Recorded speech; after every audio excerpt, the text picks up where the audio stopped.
Jésus dit à Zachée, descends vite, il me faut aujourd'hui demeurer dans ta maison.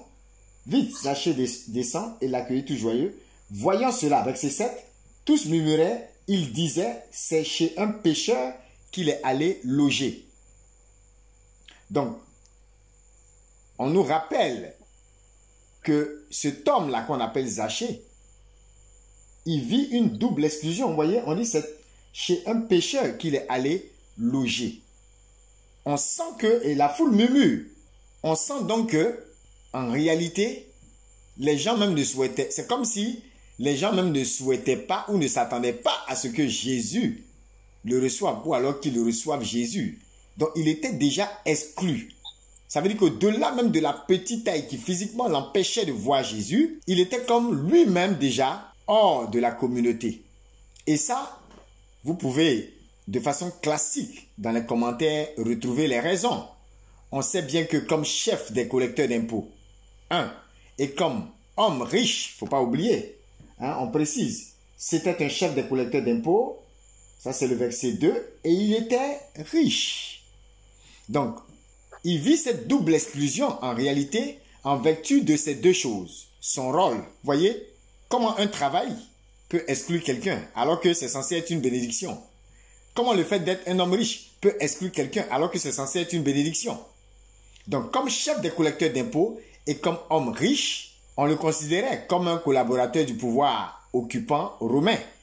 Et donc, il faisait partie de ces personnes-là qu'on considérait comme des collaborateurs des Romains, donc des gens qui tiraient avantage de leur position pour exploiter le peuple.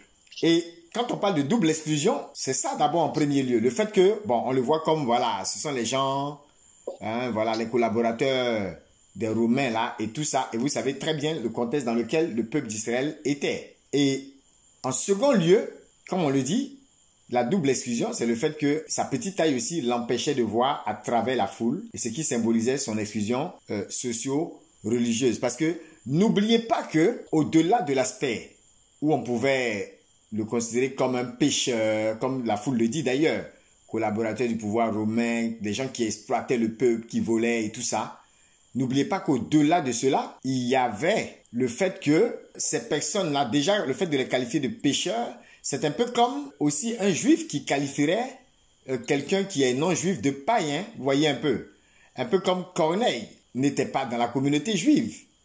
Mais il y aura une inclusion de la part du Seigneur. Là où Pierre aurait maintenu peut-être Corneille, or, le Seigneur l'a maintenu ou l'a ramené à l'intérieur. Donc, regardez ce qui se passe. Au-delà de cette double exclusion dont on parle concernant Zachée, regardez le geste que Zachée pose. Est-ce que quelqu'un a vu ce que Zachée a fait? Qui a sa Bible? Au verset 4, qu'est-ce qu'on dit? Parce que vous allez vous rendre compte que Zachée ne se laisse pas affecté par la limitation de sa taille et de la foule. La foule l'empêche de voir, mais il sait que si la foule l'empêche de voir, c'est parce que lui-même, il a une limitation propre, qui est sa petite taille. Parce que comme je le disais tout à l'heure, on peut être dans la foule et voir Jésus. On peut être dans la foule et entendre Jésus. Tout à l'heure, j'ai pas terminé l'exemple.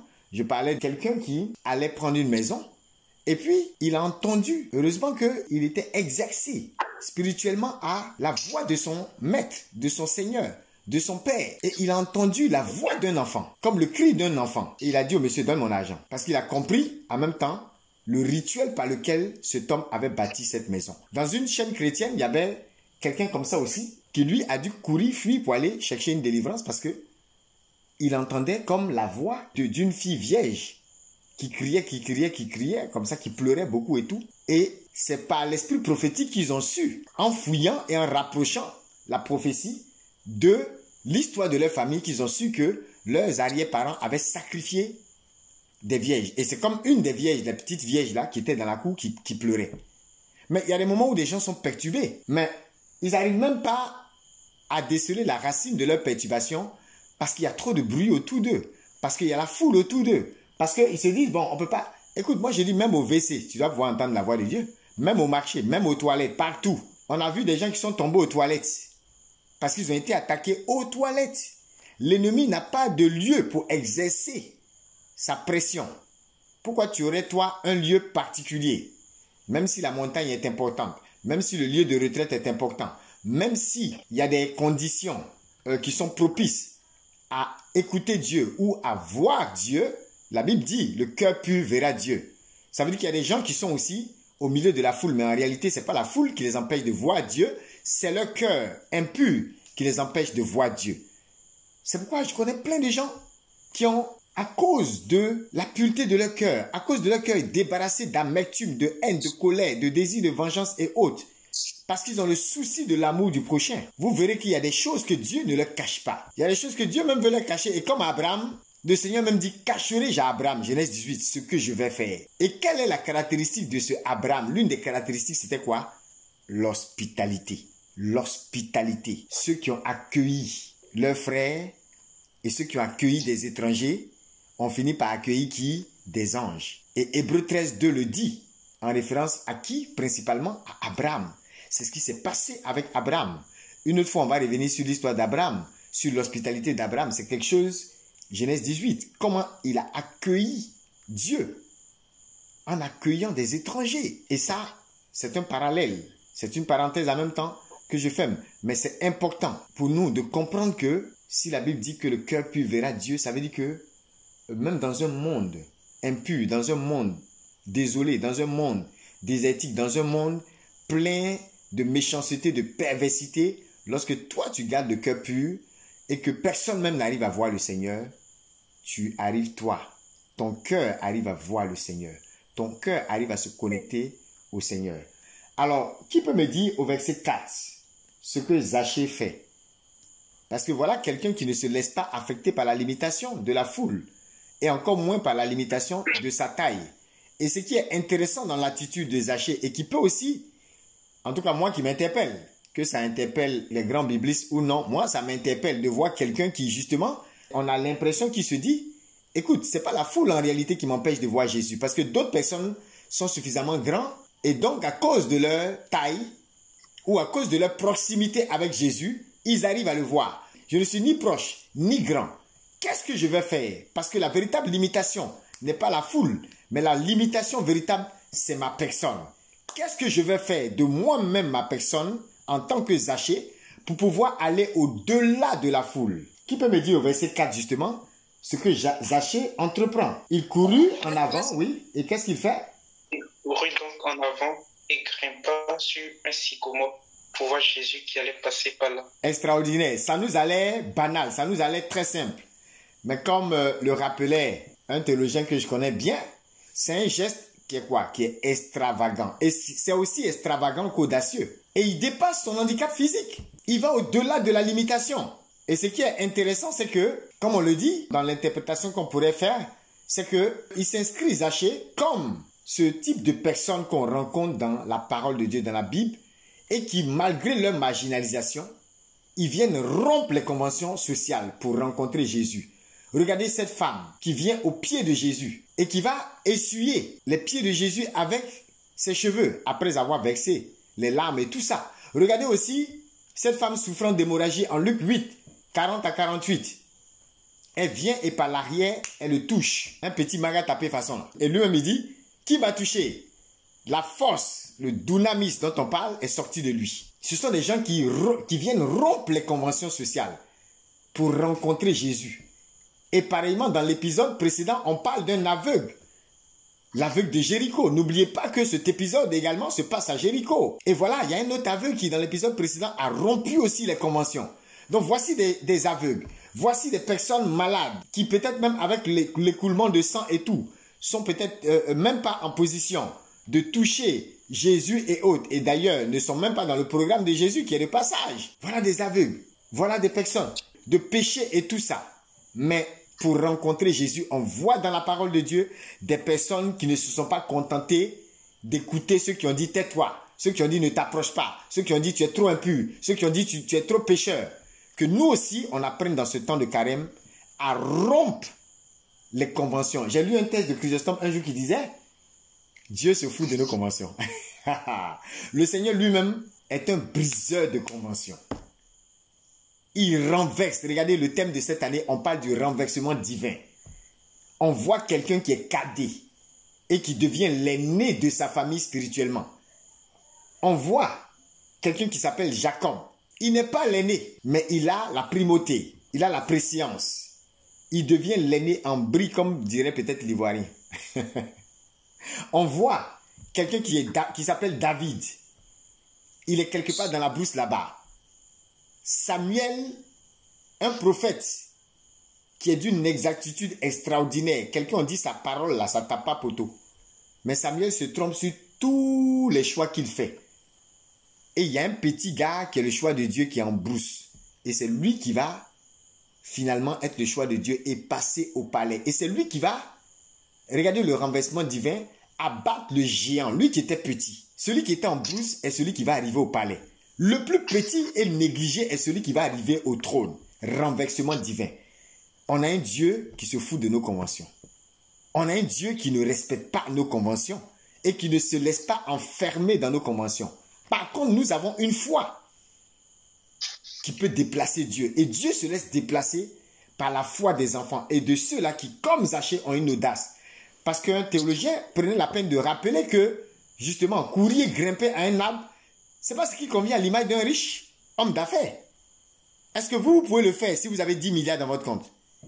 Même avec 1 milliard, qui peut imaginer que quelqu'un du Missy France ou quelqu'un qui a 1 milliard va courir pour monter à un arbre? Par rapport à qui? Par rapport à voir qui? Si je suis milliardaire, est-ce que pour voir mes autres amis milliardaires, fut-il même des présidents, est-ce que j'ai besoin de grimper à un arbre pour ça? Donc, l'attitude de Zachée, de courir et de grimper à un arbre, c'est même pas une attitude convenable. Ce n'est pas quelque chose qui ressemble à ce qu'un riche ferait.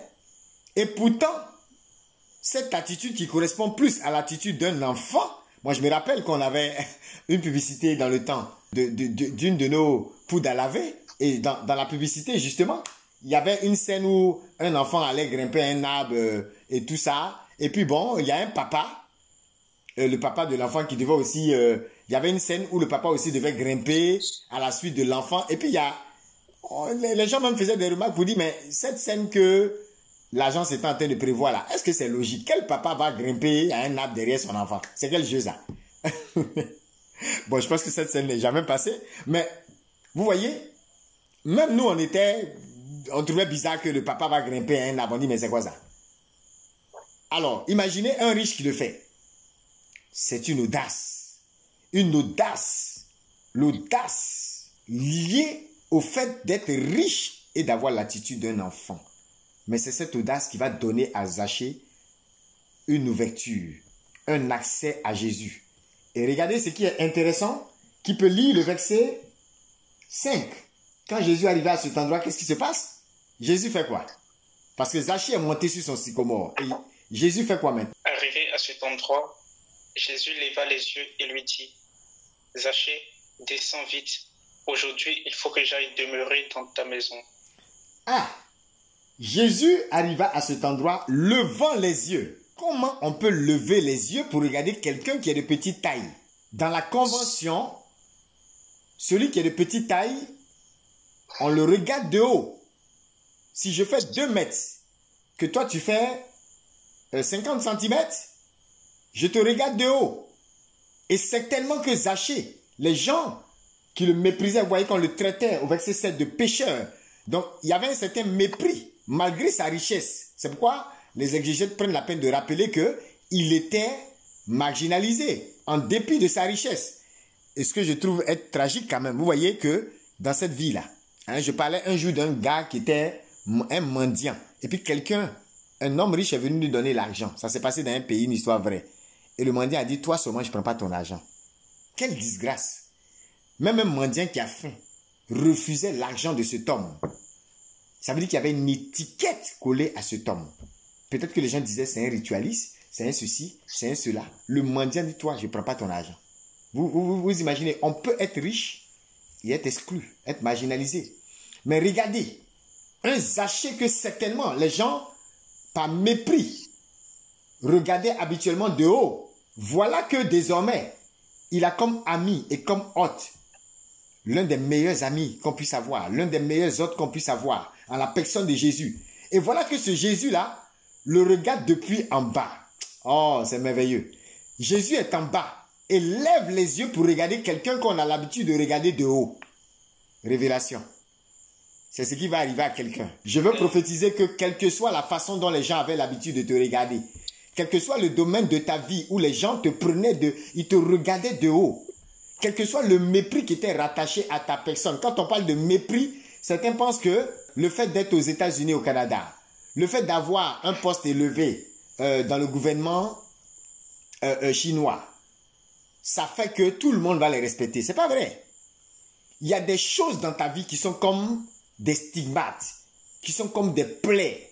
Il y a des choses dans ta vie qui sont comme des étiquettes. Parfois, l'ennemi même a contribué à cela. Et ça entraîne un mépris, une exclusion. Je suis en train de prophétiser à quelqu'un pour dire, quel que soit le domaine, les circonstances, les situations où les gens te regardaient de haut, ils vont maintenant se rendre compte qu'on peut te regarder en étant en bas et lever la tête pour te voir.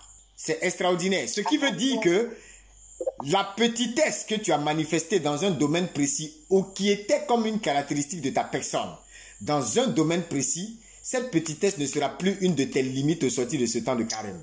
Amen. Le Seigneur lui-même, si en tant que Dieu, dans toute sa divinité, Jésus devait lever les yeux pour regarder en haut. Le fait que le Seigneur lève les yeux, les différentes instances dans la parole de Dieu où on voit Jésus lever les yeux, il lève les yeux vers les montagnes, il lève les yeux vers son Père, il lève les yeux pour prier, il lève les yeux pour attirer la grâce du ciel sur terre. Et voici qu'il lève les yeux pour regarder à quelqu'un qui n'est pas Dieu, qui a été méprisé, qui est petit. Je veux dire à quelqu'un, beaucoup vont aussi lever les yeux pour regarder à ton élévation. Et Zachée a su s'élever. Et on pourrait dire que le Seigneur a entériné son élévation. Il faut savoir s'élever pour voir le Seigneur. Quand quelqu'un va parfois sur sa montagne, quand les moines s'enferment, quand des personnes savent prendre du temps de recueillement dans la présence de Dieu, j'ai envie de dire que quelque part, ils sont comme en train de s'élever sur le sycomore à eux, d'où ils peuvent voir et mieux voir le Seigneur. Et le Seigneur reconnaît cela. Le Seigneur entérine cela. Le Seigneur vient comme acquiescer, être en accord avec eux. Et il dit maintenant, il y a mieux que ce sycomore. Descends, moi-même là, je vais demeurer chez toi. Car il me faut. Et en général, quand on dit il me faut, dans la parole de Dieu, c'est le grec dei. Quand on dit il me faut comme ça, c'est l'expression à chaque fois dans la parole de Dieu où on dit il me faut. C'est toujours l'expression en général du dessein divin.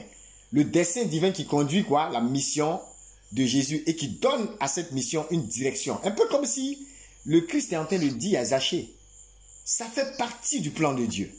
Ça fait partie de la volonté parfaite du Seigneur. Ça fait partie de ma mission. Ça fait partie de ma direction qu'aujourd'hui je passe par ta maison. Oh, c'est merveilleux. Et cette rencontre-là, elle est pleine de révélations. Parce que regardez, Zachée va s'empresser d'accueillir Jésus. Mais regardez Abraham en Genèse 18, c'est le même empressement. Il était pressé d'accueillir 3 personnes qui étaient des étrangers en fait. Abraham court pour recevoir ses hôtes. Et même la description du repas que Abraham avec Sarah ont offert à ses hôtes, à leurs hôtes, mais il y a une richesse, c'est un repas, on voit, c'est comme s'il y a entrée, il y a plat de restaurant, il y a dessert, mais on voit la richesse, la qualité du repas peut être décrite même par certains exégètes. C'est pas un truc banabana comme ça. Il n'a pas grillé 2-3 galettes pour les balancer comme ça, avec de l'eau. Non, la qualité même du repas. On voit bien le soin que Abraham a mis. Et tout était fait dans un certain empressement, comme s'il y avait une joie.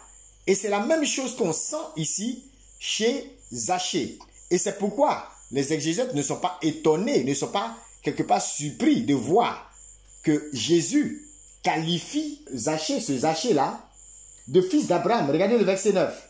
Alors Jésus dit à son propos, aujourd'hui le salut est venu pour cette maison, car lui aussi est un fils d'Abraham. Mais c'est un contraste. Alors qu'au verset 7, la foule murmure en disant, c'est chez un pécheur qu'il est allé loger. Au verset 9, il y a carrément un contraste. Jésus dit, lui aussi est un fils d'Abraham. Vous dites que c'est un pécheur, mais moi je vois en lui un fils d'Abraham. Et vous voyez, il y a comme un parallèle. Un théologien faisait même la remarque pour dire, mais il y avait une certaine notoriété de l'hospitalité d'Abraham dans la période où Luc, puisque c'est Luc qu'on étudie ici, où Luc écrivait son récit, il y avait une certaine notoriété de l'hospitalité d'Abraham. Et donc, c'est raisonnable de penser que les premiers lecteurs de Luc, eux-mêmes pouvaient conclure que les actions hospitalières de Zachée étaient comme une raison de plus de faire de lui un fils d'Abraham. C'est en quelque sorte logique que Jésus le qualifie de fils d'Abraham parce que il a manifesté l'hospitalité d'Abraham. Mais vous qui le traitez de pécheur et qui êtes offusqué parce que Jésus va demeurer chez lui, vous êtes en train d'accentuer son exclusion. Donc, vous n'êtes pas en train d'inclure ce que le Seigneur a accepté. Vous êtes en train d'exclure ce que Dieu a inclus. Mais le Seigneur, lui, voit dans les actions hospitalières de Zachée sa capacité, son potentiel à vraiment être un fils d'Abraham. Et c'est ce qu'il est. Et c'est ça la grâce. Celui qui était au bord du chemin, comme l'aveugle, Jésus le met au centre. Quand il arrive, tout le monde dit, courage, courage, il t'appelle, le maître t'appelle. Pourtant, c'est les mêmes qui ont dit, quitte là-bas, fous le camp. Et ici, c'est pareil. Le Zachée qui était, on va dire, au bord, finalement, Jésus le met au centre. Et si vous regardez, dans certaines versions, on dit debout. Hein? On dit debout. Dans d'autres versions, on dit s'avançant. Zachée, s'avançant, dites au Seigneur, eh bien, Seigneur, je fais don aux pauvres de la moitié de mes biens. Et si j'ai fait tort à quelqu'un, je lui rends le quadruple. Voilà, dans d'autres versions, on dit debout. Donc, ce debout qui est le signe de la dignité, le rétablissement de la dignité et de la liberté de Zachée. Il y a plusieurs traductions qui mettent la double déclaration au futur. C'est-à-dire, certaines traductions disent « je donnerai la moitié, je rendrai le quadruple ». Mais le texte original grec, on sait bien que, en fait, c'est écrit au présent. « Je donne ». Ça ne dit pas « je donnerai », mais « je donne ». Voyez? Et ça montre l'actualité même de son action. On voit une transformation là de Zachée. On voit qu'il actualise. Hein? C'est un aujourd'hui de Dieu qui est entré en vigueur dans sa vie. C'est pas quelque chose qu'il va faire plus tard. Il va pas faire une promesse qu'il va pas tenir. C'est l'aujourd'hui de Dieu. Et vous voyez, Jésus lui-même, en parlant d'aujourd'hui justement, il dit aujourd'hui le salut est venu pour cette maison. Et quand on parle d'aujourd'hui, ça nous ramène même à Luc 4, 21, hein, dans la synagogue où Jésus se tenait. Et puis il dit aujourd'hui, voyez, cette parole s'accomplit. C'est un peu le parallèle aussi qu'on pourrait faire au sujet de la prophétie d'Ésaïe. Hein? Aujourd'hui, cette parole s'accomplit. Cette parole qu'on vient de lire, aujourd'hui, elle s'accomplit. Et voilà, là encore, dans le cas de Zachée, on voit comme un accomplissement de la parole qui vient faire de Zachée un membre de la communauté du salut. On le réintègre. Il était en marge. Il était marginalisé. Alors, tout ça pour dire quoi? Ici, vous remarquerez que ce n'est pas Jésus qui reçoit, dans cette hospitalité, qui reçoit Zachée chez lui. C'est Zachée qui reçoit Jésus chez lui. Mais l'hospitalité, justement, c'est ça. Parce que dans l'hospitalité, on parle d'une réciprocité. Si vous regardez comment l'hospitalité se définit, par la plupart même des auteurs théologiens français, belges et tout ça, vous allez voir que dans presque tous les écrits que vous prendrez sur l'hospitalité, hein, particulièrement même au niveau de la France et un peu partout, vous verrez qu'il y a une insistance sur la réciprocité. Quand on parle d'hospitalité, ce n'est pas simplement l'accueil, vous voyez? Parce que l'accueil, c'est comme quelque chose qui est dans un seul sens. Or, dans l'hospitalité, il y a une réciprocité, c'est-à-dire que tu m'accueilles, je t'accueille. L'accueillant est aussi accueilli. Et ici, on voit bien que Zachée reçoit Jésus chez lui, mais Jésus aussi reçoit en quelque sorte Zachée chez lui. Chacun est hôte de l'autre en fait. Chacun est ami de l'autre. Et en réalité, chacun a reçu de l'autre. Zachée, voyez, il n'a pas que offert un repas à Jésus et un logement. Mais parce que quand on dit accueil, c'est ce qu'on voit. Quand on dit hospitalité, on pense à des étrangers qui viennent et puis la France ou les États-Unis les accueillent. Ça, ce n'est pas ça l'hospitalité. Ça va au-delà. Dans l'hospitalité, il y a une réciprocité. Dans l'hospitalité, on se demande, on voit bien que l'étranger, lorsque je l'accueille, j'accueille en réalité Dieu. Parce que Dieu s'identifie aussi à cet étranger, comme à la veuve, comme à l'orphelin, et ainsi de suite, comme à ce plus petit. Si tu l'as fait à un de ces plus petits, c'est à moi que tu l'as fait. C'est ça. Donc celui qui reçoit l'étranger, celui qui reçoit un de ses plus petits, c'est moi qui le reçois. Ça va au-delà du simple accueil. Et ici, on voit bien que Zachée aussi a reçu son salut. Aujourd'hui, le salut est entré dans cette maison. Donc ce n'est pas juste la nourriture que Jésus reçoit. Mais il y a quelque chose qui quitte Jésus aussi pour arriver à Zachée, pour affecter aussi la maison. L'accueillant est aussi accueilli. Il y a une réciprocité dans l'hospitalité. C'est très important. Et donc, comme vous le voyez, il y a comme un échange qui survient entre Jésus et Zachée. Dans l'épisode de l'hospitalité de Zachée, on voit vraiment le modèle de tout ce qui peut concerner la mission de Jésus. Vous suivez? De tout ce qui est en jeu dans l'accueil même de l'hospitalité de Dieu. Parce qu'il y a une hospitalité de Dieu. Hein? Comment les gens se convertissent. Comment est-ce qu'ils reçoivent à chaque fois le visiteur divin. Comment est-ce que parfois ils le rejettent. Comment est-ce que parfois ils le rejettent. Vous voyez, on a vu des villages où Jésus n'a pas été accueilli. Parce qu'ils ont dit, maintenant, nous, on ne te reçoit pas ici. Et puis, les disciples de Jésus disent, est-ce que, maître, tu veux qu'on invoque le feu sur eux? Et qu'est-ce que Jésus leur répond? Vous ne savez pas de quel esprit vous êtes animés. Ça veut dire que Jésus est toujours dans la posture d'hospitalité et non d'hostilité. Il y a, je crois, l'année dernière, on avait justement ce leitmotiv-là. Hospitalier du pécheur, hostile au péché. Donc, il ne faut pas confondre hospitalité et hostilité. Parfois, il y a des hostilités contre les étrangers. Il y a des hostilités contre Dieu. Certains se rebellent contre Dieu. Certains ne veulent pas accueillir Jésus chez eux. Comme Zachée, qui était considéré comme pécheur, l'a fait. Lui qui est pécheur, il accueille Dieu. Vous voyez la révélation. Donc, on peut être hospitalier du pécheur, mais on reste hostile au péché. Donc, l'hostilité ne doit pas être pour le pécheur. L'hostilité ne doit pas être pour la prostituée. L'hostilité ne doit pas être pour l'homosexuel. L'hostilité, c'est pour le péché. Mais l'hospitalité, c'est pour le pécheur. Parce que nous devons, à la suite du Christ, surtout en ce temps de carême, c'est l'occasion d'être hospitalier, de manifester l'hospitalité de Dieu, d'accueillir le plus faible, le plus petit. Alors que Dieu vous bénisse, que le Seigneur vous fasse grâce de toujours l'accueillir chez vous. Recevez Jésus chez vous. Recevez Jésus dans votre cœur. Que votre cœur soit pur et que de ce cœur pur, la gloire de Dieu soit manifeste. Dans vos boulots, partout, dans vos entreprises, dans vos quartiers, il y a des personnes qui sont comme Corneille. Ils n'ont pas peut-être la compréhension de Jésus. Ils ne savent pas qui est Jésus. Ils ne connaissent pas ce qu'on appelle l'effusion du Saint-Esprit, le baptême dans l'Esprit. Ils n'ont pas la chrétienté en eux. Ils n'ont pas la vie de l'Esprit en eux. Ces personnes sont peut-être comme Corneille. Malgré cela, ils ont quelque chose de foncièrement bon. Tu sens que Dieu a investi un trésor en eux. Et le Seigneur sait identifier ce qu'il a mis en chaque homme. Et il dit à Pierre, il utilise des anges pour parler à Pierre, pour inviter Pierre chez Corneille. Lorsque Zachée, un autre pécheur, a reçu ton maître Jésus chez lui. Vous voyez, parfois nous nous faisons plus royalistes que le roi. Jésus même a accueilli chez lui. Ou bien s'est laissé accueillir. Il allait dîner, il allait manger. Il s'est laissé être invité par des gros pécheurs qu'on rejetait, que des personnes rejetaient. Et nous, qui sommes ses disciples, nous on veut exclure des personnes que lui, il a inclus. Ça ne passe pas comme ça. Alors que Dieu vous bénisse.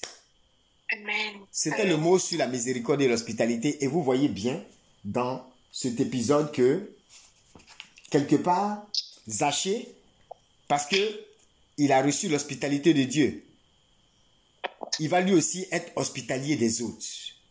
Il va lui aussi manifester finalement une miséricorde. Hein? Et théologiquement, il y a même quelque chose sur lequel je veux aussi attirer votre attention, parce que dans la mission que vous avez en France et partout, n'oubliez pas qu'il y a des moments où vous aurez affaire à des hommes qui, comme Zachée, sont forts, mais à la fois fragilisés.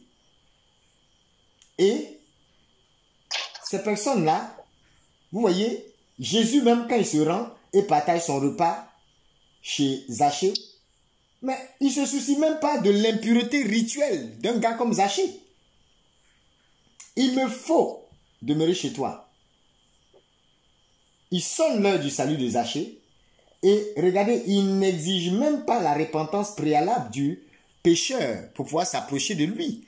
Parce qu'on ne voit aucun épisode. Je me rappelle que lorsqu'on étudiait ça avec une des théologiennes de Paris, elle-même faisait la remarque pour dire, mais Zachée, on ne voit, il y a comme quelque chose qui peut faire comme un choc même théologique. Parce qu'on ne voit même pas la partie où Zachée, Jésus lui a dit, mets-toi à genoux, confesse-toi, commence à énumérer tes péchés. Sinon, tu vas aller en enfer. Comment ça? Il n'y a pas de confession. Alors que la confession, c'est quelque chose d'extraordinaire. Mais dites-moi, dans tout ce passage, où est-ce que vous voyez la confession de Zachée? Où est-ce que vous voyez Jésus exiger à Zachée de se repentir, de pleurer ses péchés? Frappe-toi la poitrine, car c'est en se confessant que le Fils de l'homme viendra chez toi. Même pas. Même pas. C'est un choc. Point de vue théologique, c'est comme s'il y a quelque chose même dans le processus normal qui est omis. Et effectivement, ça montre la miséricorde du Seigneur. Dans son souci d'hospitalité et de miséricorde, Jésus va jusqu'à les extrêmes. Et c'est Zachée lui-même en réalité qui fait ce vœu et qui prend la décision, qui dit, je vais rendre le quadruple, ou bien je rends le quadruple, je donne la moitié. Ce n'est même pas Jésus qui lui exige ça ou qui lui dit ça. Bien sûr, il y a un risque à accueillir le pécheur. Il y a un risque à accueillir certaines personnes. Mais quelqu'un disait, un auteur français justement faisait la remarque pour dire, mais c'est ce qui fait la beauté de la vertu. C'est que dans la vertu, il y a un risque. C'est comme quand on dit, quand tu es gentil, les gens se foutent de toi. Mais est-ce pour autant que tu vas arrêter d'être bon? Je ne parle pas de la gentillesse humaine simplement, mais la bonté de Dieu que tu manifestes. Si tu veux regarder au risque qu'il y a derrière, tu ne vas jamais être bon. Tu vas toujours être bizarre envers les gens parce que les gens vont te mettre dans une position où à cause du risque que présente ta bonté, tu vas te renfermer sur toi et dire, ah non, les gens ils sont bizarres, quand on les aide, ils ne font rien, quand on les aide, ils ne sont pas reconnaissants, quand on les aide, ils nous rendent ça mal. Non, regardez à la beauté de la vertu malgré le risque de la vertu. Que Dieu vous fasse cette grâce, que Dieu vous fasse aussi la grâce de vous approcher, même de celui qui ne s'est pas encore repenti. À des moments donnés, il y a des gens de France, je le prophétise, qui seront comme vos amis, qui vont vous reconnaître comme de bons amis, qui vont avoir confiance en vous pour vous expliquer leurs souffrances, leurs déboires, alors même qu'ils ne se sont pas encore repentis. Mais parce qu'ils vous auront trouvé amis, hôtes, parce qu'ils auront vu la bonté de Dieu en vous. Finalement, un jour arrivera où la repentance véritable sera manifeste à vos yeux, aux yeux des anges, aux yeux même des démons. Et ces démons n'auront plus d'emprise sur leur vie. Que Dieu vous garde.